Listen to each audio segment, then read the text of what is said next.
이제 앞에서 감독과 집사, 교회 리더들을 다 세웠습니다.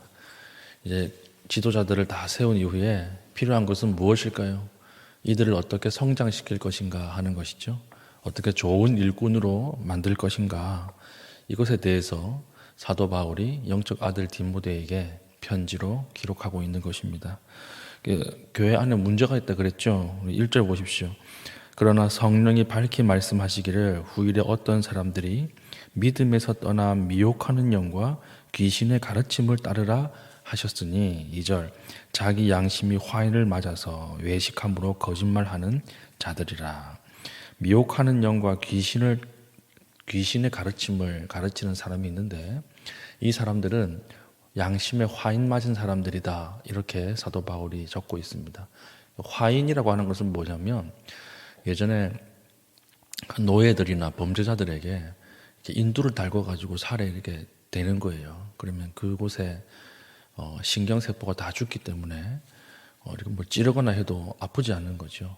그래서 양심에 화인을 맞았다, 이 말은 하나님 말씀으로 계속 때려도 그 신경이 죽어 있는 상태이기 때문에 양심이 아프지 않다, 이 말입니다.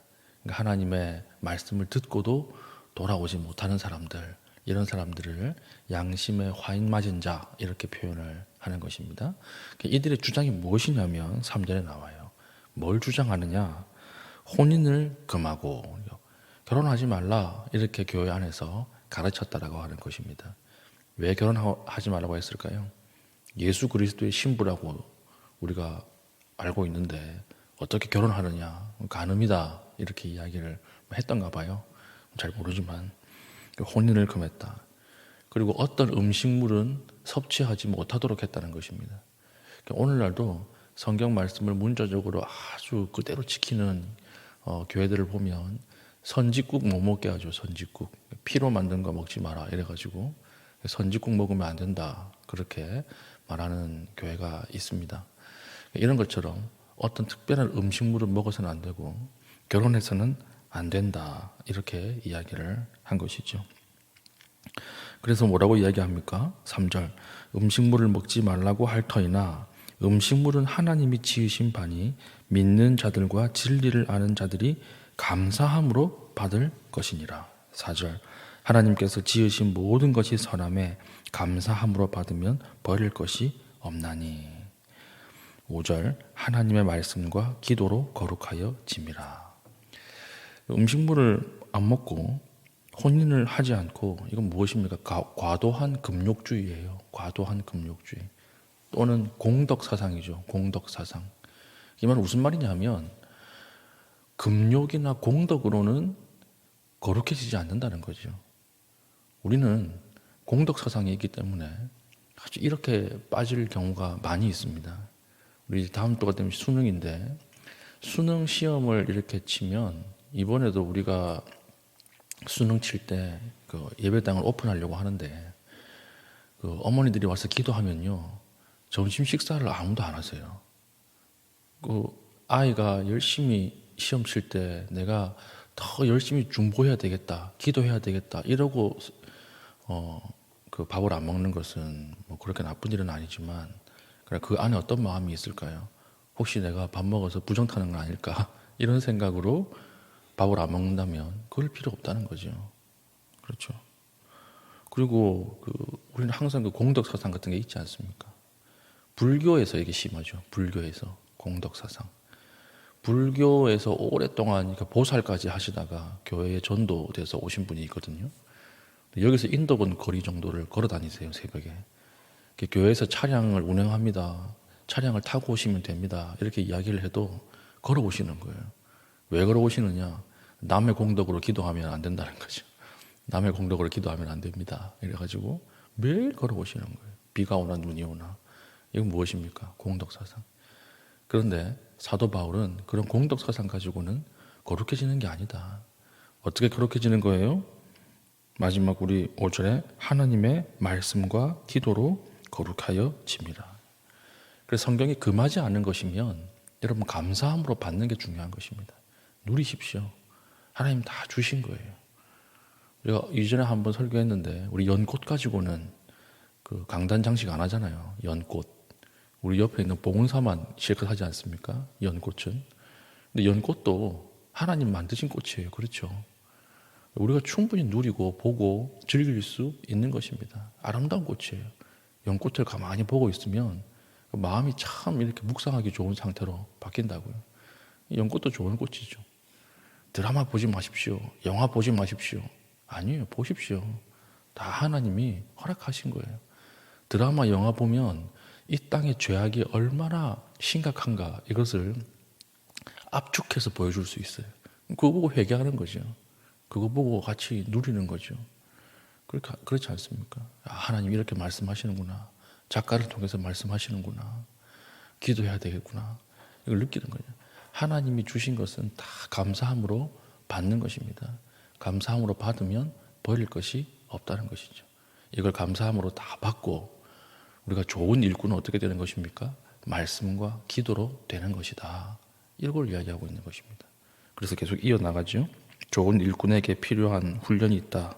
이렇게 이야기를 하면서 무엇이 필요하냐? 두 가지를 이야기하고 있어요. 첫 번째는 6절입니다. 내가 이것으로 형제를 깨우치면 그리스도 예수의 좋은 일꾼이 되어 믿음의 말씀과 내가 따르는 좋은 교훈으로 양육을 받으라. 첫 번째는 양육이에요. 말씀과 좋은 교육을 가지고 양육받으라. 소스가 좋아야 되는 거죠. 그렇죠. 이 말씀을 가지고 양육을 꾸준히 받으라는 거죠. 이게 첫 번째 좋은 일꾼이 되는 요건. 두 번째는 무엇입니까? 7절. 망령되고 허탄한 신화를 버리고 경건에 이르도록 내 자신을 연단하라. 연단이에요, 연단.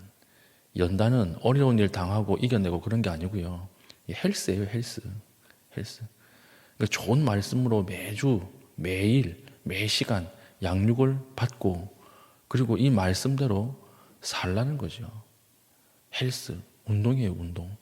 그래서 8절, 육체의 연단은 약간의 유익이 있으나 경건은 범사에 유익하니 금생과 내생의 약속이 있느니라.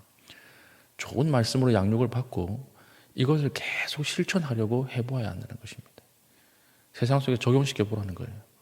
그래야 헬스할 때 조금이라도 더 무거운 걸 들어야 근육이 발달하죠. 똑같은 것처럼 영적인 근육도 이렇게 해야 발달한다는 거예요. 헬스랑 똑같다 이 말을 지금 하고 있는 것입니다. 제가 설교 준비를 하면서 운동에 대한 이 좋은 말들을 찾아봤거든요. 근데 참 놀랍게 영적으로 적용해도 너무 똑같은 거예요. 제가 몇 개 읽어드릴까요? 세상에 나쁜 운동은 없다. 유일한 나쁜 운동은 운동을 안 하는 것이다. 그렇죠? 영혼의 운동도 마찬가지예요.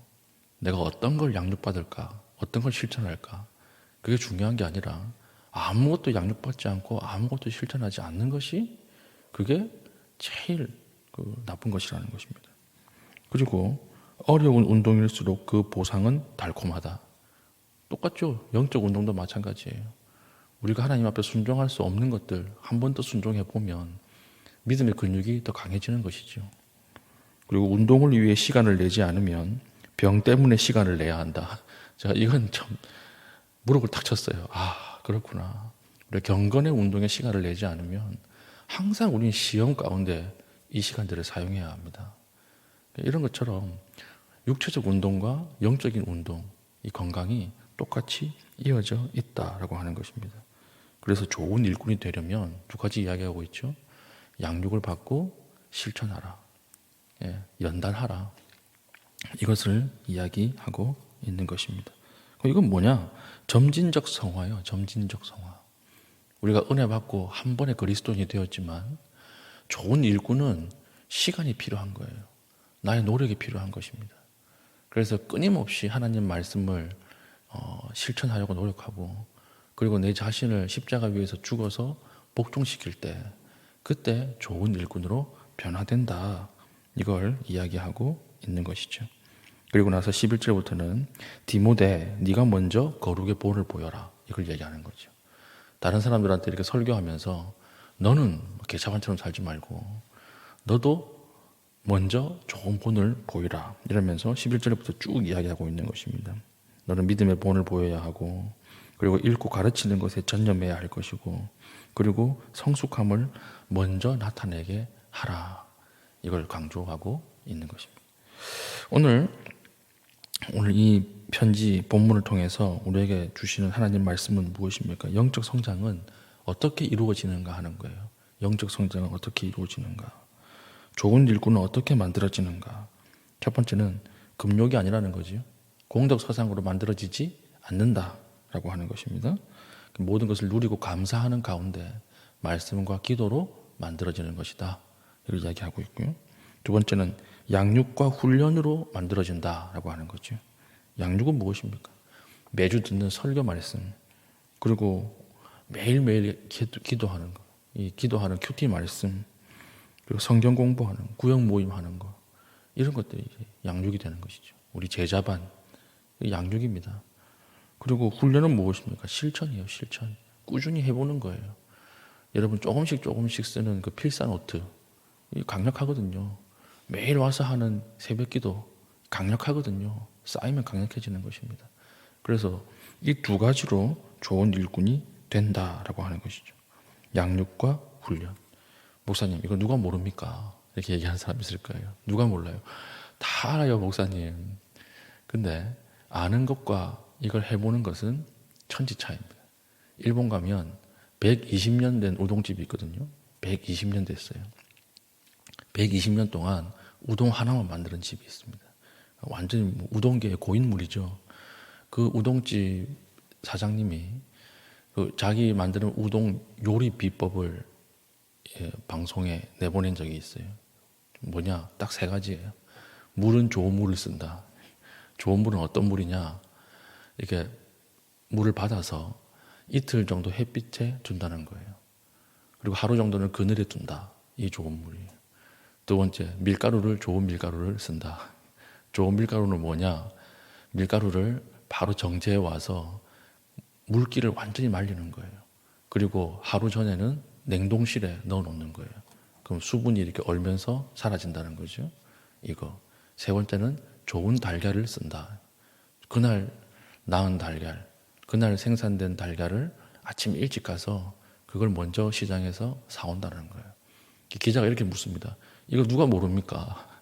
이거 다 아는 거잖아요. 이러니까 그 뒤에 하신 그 우동 장인의 말이 참 제 마음에 남아있어요. 뭐냐면 매일 하는 건 다를걸요? 이렇게 얘기하는 거예요. 120년 동안 매일 하는 거예요. 120년 동안 이 기본적인 것을 매일 하니까 전국에서 제일 유명한 우동집이 되는 것입니다. 이게 무서운 거예요. 양육하고 훈련하는 거 누가 모릅니까? 다 알아요. 그러나 오늘 하루 실천해 볼 때 그게 쌓이면 우리가 하나님 앞에 좋은 일꾼으로 만들어져 가는 것입니다. 세 번째는 내가 먼저 본을 보여야 하는 거죠. 옆 사람에게 손가락질 하면서 오늘 말씀 들었지? 이렇게 살아. 이렇게 하는 것이 아니라 내가 먼저 본을 보이라는 거예요. 내가 먼저 양육을 받고 내가 먼저 실천을 하고 그 은혜를 나누는 가운데 먼저 본이 되어서 따라오게 하라는 거죠. 이러면 좋은 일꾼 됩니다. 좋은 일꾼. 좋은 일꾼은요, 하나님이 어느 날 한 방에 은혜를 주셔가지고 사람이 바뀌는 거, 그 좋은 일꾼 아니에요. 좋은 일꾼은 매일매일 양육과 실천이 쌓여가면서 내 영적 근육이 단단해진 상태, 그 사람이 좋은 일꾼이에요. 이런 사람들이 하나님이 사용하시는 그릇이고 이 사람들을 통해서 복음이 확장되는 것입니다. 오늘 저와 여러분들 하나님 앞에서 좋은 일꾼 되길 바랍니다. 좋은 일꾼으로 하나님 보시기에 기뻐하시는 그런 귀한 영적인 상태로 머무르기를 축복하면서 오늘 말씀을 마치겠습니다. 다 함께 기도하겠습니다. 기도할 때에 하나님 말씀과 바른 교훈으로 양육받고 경건을 훈련함으로써 하나님 앞에 좋은 일꾼 되게 하여 주시옵소서. 기도하신 이후에 개인적인 기도의 제목을 가지고 기도하시고 자유롭게 돌아가시겠습니다.